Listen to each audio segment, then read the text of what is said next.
जय मारा कृष्ण मैया तेरी सदा जय हो। हर हर महादेव। मेरी जन्मभूमि मारा कृष्ण माँ के इस पावन द्वार से आप सभी को मैं प्रणाम करते हुए सुप्रभात। और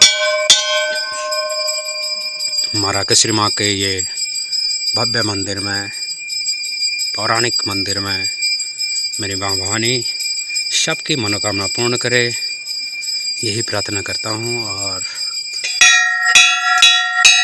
जय माता दी, जय माता दी, जय माता दी। बहुत मान्यता है मेरी माँ भवानी का। कहते हैं चंद्रमा का क्षय रोग का निवारण इसी पावन स्थान पर हुआ था। बहुत सारे वीडियो में मैंने आपको बताया भी था, पहले के वीडियो में भी, कि माँ राकेश्वरी माँ बहुत भाग्यशाली हैं हम कि माँ राकेश्वरी माँ के इस पावन भूमि में जन्मे हैं।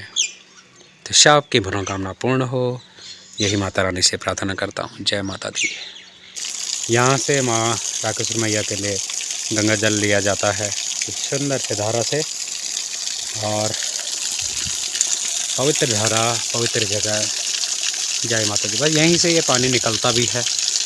और मेरे हाथ में घड़ा जो कि गंगा जल के लिए यहाँ से लेके जाऊँगा। इस प्रकार से लिया जाता है यहाँ से गंगा जल, और हमेशा विराजमान माँ भवानी के चरणों में रहता है जब भी घर आता हूँ। अभी हैं हम भगवान क्षेत्रपाल के इस पावन धाम पर, पावन द्वार पर, जहाँ पर विराजमान है शनका डाली। शनका डाली एक ऐसा पेड़ है, ये बहुत पौराणिक पेड़। हम लोगों के, अगर मैं अपनी बात करता हूँ तो मैंने अपने पूर्वजों से, यानी कि अपनी दादी और पापा लोगों से पूछा था कि ये पेड़ कितना पुराना है। तो लोगों ने भी यही विराजमान मानना है कि ये जब उनका बचपन था तब से लेकर अभी तक ये एक जैसा आकृति, एक जैसा हरा भरा रहता है। सबसे बड़ी बात यह है कि इसमें ये सदाबहार पेड़ है। इसके कभी भी सूखापन नहीं आता, पतझड़ नहीं आते हैं। और पतझड़ का मतलब होता है कि होता है ना कि नया बसंत ऋतु में जब पेड़ खिलते हैं, फूल आते हैं, तो इस प्रकार का नहीं है ये सदाबहार हमेशा ईश्वर बसंत ऋतु आई रहती है।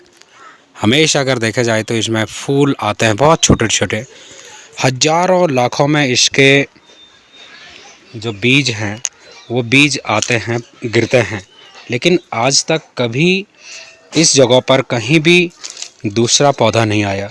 उदाहरण के लिए कि जैसे ये इस प्रकार के बीज हैं इसके, और इस प्रकार के बीज हैं, लेकिन आज तक कभी भी दूसरा पौधा इस जगह पर नहीं हुआ। इस प्रकार के अगर हम इनकी बीज की बात करते हैं, ये इनके फल भी बोल सकते हैं, बीज बोल सकते हैं, तो इस प्रकार से ये हजारों में आते हैं। लेकिन कभी भी यहाँ पर इस जगह पर, चाहे यहाँ पे देखेंगे तो यहाँ पर खेती भी है, चारों तरफ में खेती है, लेकिन कहीं भी ये दूसरा पौधा नहीं आया। तो इस प्रकार के बीज होते हैं ये। तो ये अलग अद्भुत है।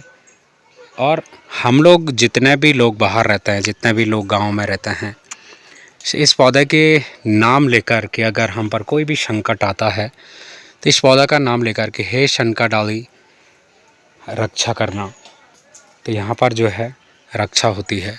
तो भगवान क्षेत्रपाल के साथ ये विराजमान पौराणिक पौधा, मान्यता पर पौधा, बहुत पुराना विशाल पौधा है ये। साथ में विराजमान है यहाँ पर भगवान क्षेत्रपाल। क्षेत्र की रक्षा करने वाले ऐसे पालनहार को, ऐसे भगवान को क्षेत्रपाल कहा जाता है। भगवान शिव का ही अवतार माना जाता है, क्षेत्र की रक्षा करने वाला अवतार माना जाता है। इस प्रकार के पौधे हैं, ये पौधा है ये। यहाँ पर भी चारों तरफ घंटियों से सुशोभित ये पावन मंदिर और विशाल पौधा ये शनका डाली का। हर मनोकामना पूर्ण करने वाला भगवान क्षेत्रपाल, हर मनोकामना पूर्ण करने वाला सिद्धि प्राप्त ये पौधा शनका डाली।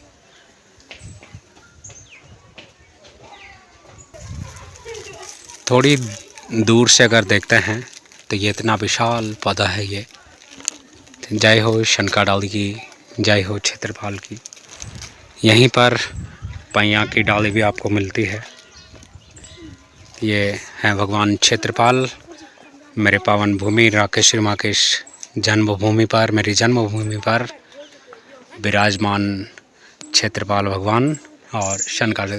इसमें देखेंगे तो आप देखेंगे तो बहुत लाखों में बीज आते हैं, लाखों में करोड़ों में बीज आते हैं, लेकिन कहीं पर भी दूसरा पौधा नहीं उगता है। तो ये अपने आप में एक अद्भुत है ये पौधा। और 12 महीने इस पर जो है कि हरियाली छाई रहती है, बसंत ऋतु आया रहता है। बहुत कम जगह होती हैं कि ये इस प्रकार का जो शनका डाली है बहुत कम जगहों पे है, यानी कि हमारे केदार घाटी में भी हैं, काफ़ी जगहों पे हैं ये पौधे, लेकिन सभी जगहों की एक ही मान्यता है। तो जय बाबा क्षेत्रपाल, जय वीर बाबा क्षेत्रपाल, जय शनका डाली।